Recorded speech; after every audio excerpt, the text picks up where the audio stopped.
দীর্ঘ এক যুগ ধরে ক্রিকেট বোর্ডের সভাপতি নাজমুল হাসান পাপন অনেক কিছু বদলালেও পাপন বহাল তবিয়তেই আছেন। তবে খুব বেশি দিন হয়তো তার আর ক্রিকেট বোর্ডে থাকা হচ্ছে না। ক্রিকেট বোর্ড সরকারি হস্তক্ষেপের নিষ্ঠাবান সকল সংগঠকদের বিনিময়ে আগামী দিনে বাংলাদেশ ক্রিকেটের উন্নয়নের গতি ত্বরান্বিত হবে। এমনটা কি কখনো কল্পনাতেও ভেবেছিল কেউ? দেশের ক্রিকেটের সবচেয়ে বড় সুপারস্টারকে এভাবে। আসসালামু আলাইকুম সুপ্রিয় দর্শক বন্ধুরা, অবশেষে বাংলাদেশের ক্রীড়াঙ্গনেও মহা পরিবর্তন আসতে চলেছে। দর্শক বন্ধুরা, এবার বাংলাদেশের মানুষ এবং সেই সাথে পুরো বিশ্বের মানুষ যেন মুদ্রার এপিটপিট দেখে ফেলেছে। অন্যদিকে এবার বিসিবি সভাপতি নাজমুল হাসান পাপনই প্রথম বাদ পড়তে যাচ্ছেন।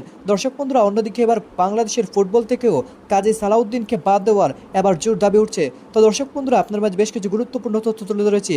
অন্যদিকে এবার কানাডায় সাকিব আল হাসানকে এমনভাবে লজ্জিত করে যাচ্ছে বাংলাদেশের জনগণ এবং সেখানকার বাংলাদেশের প্রবাসীরা। দর্শক বন্ধুরা, আপনার মাঝে সেই ভিডিওটি তুলে ধরেছি।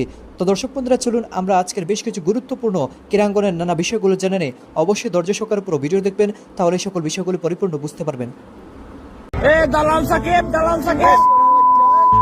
এমনটা কি কখনো কল্পনাতেও ভেবেছিল কেউ? দেশের ক্রিকেটের সবচেয়ে বড় সুপারস্টারকে এভাবে ভক্তদের তোপের মুখে পড়তে হবে। সাকিব আল হাসান বর্তমানে আছেন কানাডায়, খেলছেন গ্লোবাল টি-20-তে, কিন্তু সেই মানুষই এখন যেন সাকিবকে নিজেদের চোখে দেখতে পাচ্ছেন না। এমন সব কটূক্তি আর উপহাস শুনতে হচ্ছে দেশের পোস্টার বয়কে, যেটা হয়তো সাকিবের শত্রুও কখনো কল্পনা করেনি। ঘটনার সূত্রপাত গেল জুলাই মাসের মাঝামাঝি দিকে। দেশের সাধারণ শিক্ষার্থীরা রাস্তায় নেমে আসে কোটা সংস্কারের দাবিতে, যেখানে তাদের উপর চালানো হয় অকথ্য নির্যাতন। পুলিশের গুলিতে রাস্তায় প্রাণ হারান শত শত শিক্ষার্থী। তখনও টনক নড়েনি দেশের সরকারের। নিজ নিজ জায়গা থেকে সরকারের এমন ঘৃণ্য কাজের প্রতিবাদ করেন বাংলাদেশ ক্রিকেট দলের উদীয়মান তরুণ ক্রিকেটাররা। তাওহিদ হৃদয়, শরীফুল ইসলাম, নুরুল হাসান সোহান, তানজিম সাকিব, আকবর আলী সহ অনেক তরুণ ক্রিকেটাররা চলমান পরিস্থিতি নিয়ে মুখ খুলে নিজেদের অবস্থান পরিষ্কার করে। কিন্তু এত বছর ধরে এই তরুণ প্রজন্ম যাকে আইডল মেনে আসছিল, সেই সাকিবের অবস্থান কি সেটা জানার জন্যই অধীর আগ্রহে ছিল দেশের লক্ষ কোটি ছাত্র জনতা। তবে সেই অপেক্ষা শেষ হলো না, কারণ দেশের ইতিহাসের অন্যতম বড় রাজনৈতিক ইস্যুতে দেশের সবচেয়ে বড় ক্রিকেটার থাকলেন চুপ, যেন কি ঘটছে তিনি কিছুই জানেন না। 250-টিরও বেশি ডিজাইন অপশন নিয়ে ওয়ালটন স্মার্ট ফ্রিজ, বোঝে আপনার প্রয়োজন। কেন সাকিব নিজের মুখে এমন কুলুপ আটলেন, সে কারণ অবশ্য জানা আছে পুরো দেশের। যে দেশবাসী তাকে হাততালি দিতে দিতে সুপারস্টার সাকিব আল হাসান বানিয়েছেন, এবার তারাই সাকিবকে নিয়ে করছেন উপহাস। তিরস্কারে তিরস্কারে সাকিব আজ পরিণত হয়েছেন জাতির খলনায়কের চরিত্রে। দেশের গণ্ডি পেরিয়ে বাংলাদেশিদের এই আক্রোশ ছড়িয়ে পড়েছে বিদেশের মাটিতেও।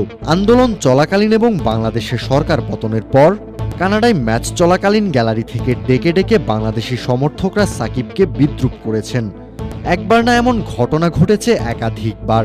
সর্বশেষ বাংলাদেশ সরকার পতনের দিন রাতেই খেলা ছিল সাকিব আল হাসানের দল বাংলা টাইগার্সের, যে ম্যাচটায় ব্যাটে বলে চমৎকার পারফর্ম করেন একসময়ের বিশ্বসেরা অলরাউন্ডার।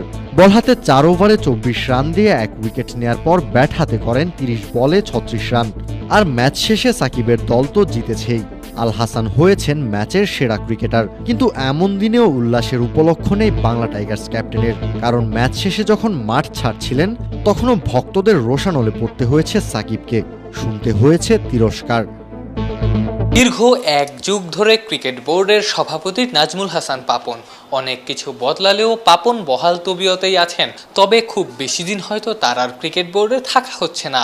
ক্রিকেট বোর্ড সরকারি হস্তক্ষেপের ঊর্ধ্বে, তবুও সরকার বদলের নিয়ম মেনে ক্রিকেট বোর্ডের পরিচালনা পর্ষদেও বদল আসে। অন্তত উপমহাদেশে এটাই নিয়ম, বাংলাদেশ ক্রিকেটেও সেটাই হতে যাচ্ছে। এটা নিয়মতান্ত্রিক ব্যাপার।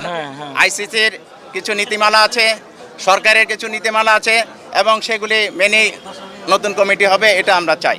এবং এখানে যোগ্য এবং সৎ ব্যক্তিরা আসবে। এর আগে অনেক অযোগ্য এবং বিভিন্ন উপায়ে তারা এসেছে বোর্ডে, এবং তারা বোর্ডের ক্রিকেটের উন্নয়ন তারা কোনো ভূমিকা রাখেনি। এটা আমরা দিনের পর দিনের দেখেছি। সেই রকম অযোগ্য লোক যাতে আর ক্রিকেট বোর্ডে না থাকে এবং দক্ষ সংগঠকরা যাতে ক্রিকেটের সাথে জড়িত থাকে, সেটাই আমরা এনশিওর করার চেষ্টা করবেন। আপনাদের কি কোনো এমন কোনো প্রস্তাবনা আছে? না, আমরা এখনো সেই রকম প্রস্তাবনা নাই, তবে আমরা সব বিষয়ে লক্ষ্য রাখছি। সরকার পতনের পরদিন ক্রিকেট বোর্ডের কার্যক্রম দেখতে বিসিবিতে এসেছিলেন দীর্ঘদিনের এই ক্রীড়া সংগঠকরা। জাতীয় দলের অনুশীলন বন্ধ থাকায় গণমাধ্যমের কাছে তারা ক্ষোভ প্রকাশ করেছেন। এমনকি পিছিয়ে যাওয়া বাংলাদেশ এ দলের সিরিজও দ্রুত আয়োজনের জোর দাবি করেছেন। সৎ নিষ্ঠাবান সকল সংগঠকদের বিনিময়ে আগামী দিনে বাংলাদেশ ক্রিকেটের উন্নয়নের গতি ত্বরান্বিত হবে। এবং আমরা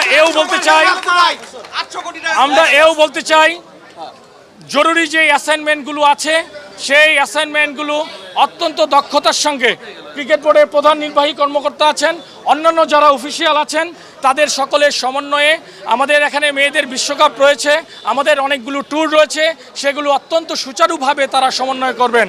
এখানে কোনো প্রকার অজুহাত যেন তারা কোনো প্রকার না দেখাতে পারে। আমরা চাই যে এই কাজগুলি যারা এখানে কর্মকর্তা কর্মচারী যারা আছেন তারা যাতে এই কাজের কোনো বিঘ্ন না ঘটায় এবং এই যে সফরগুলি আছে এই সফরগুলি যাতে সঠিক এবং সময় মতো হয় সেটার দিকেও যাতে তারা খেয়াল রাখে, সেটাই আমরা দেখতে আসছি যে তারা ঠিকমতো কাজ করছে কিনা। কিন্তু একটি পরিতাপের বিষয় হলো যে এখানে অনেক দিন যাবৎ অনুশীলন বন্ধ আছে, যেটা আমাদের ক্রিকেটের অগ্রগতিকে অবশ্যই বিঘ্নিত করব। তাছাড়া অতীতে আমরা দেখেছি যে এখানে টিম ম্যানেজমেন্টের ভুলে আমাদের ক্রিকেট এগিয়ে যাওয়ার বদলে পিছিয়ে যাচ্ছে বারবার, এবং আমাদের এই ম্যানেজমেন্টের যে প্রবলেম আছে সেগুলি আমাদের দেখতে হবে। 250-টিরও বেশি ডিজাইন অপশন নিয়ে ওয়ালটন স্মার্ট ফ্রিজ, বোঝে আপনার প্রয়োজন।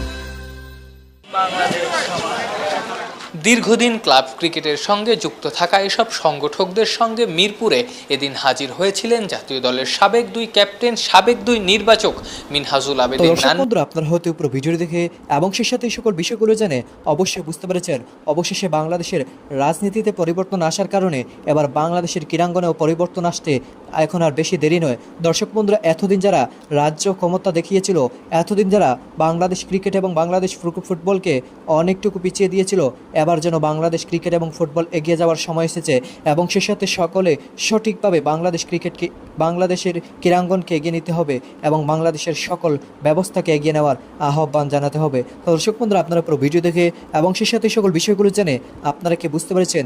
তবে কি অবশেষে বাংলাদেশের ক্রিকেট থেকে এই স্বৈরাচার সরবে? অবশ্যই কমেন্ট করে জানিয়ে দেবেন এবং পাপনকে পদত্যাগ করবেন।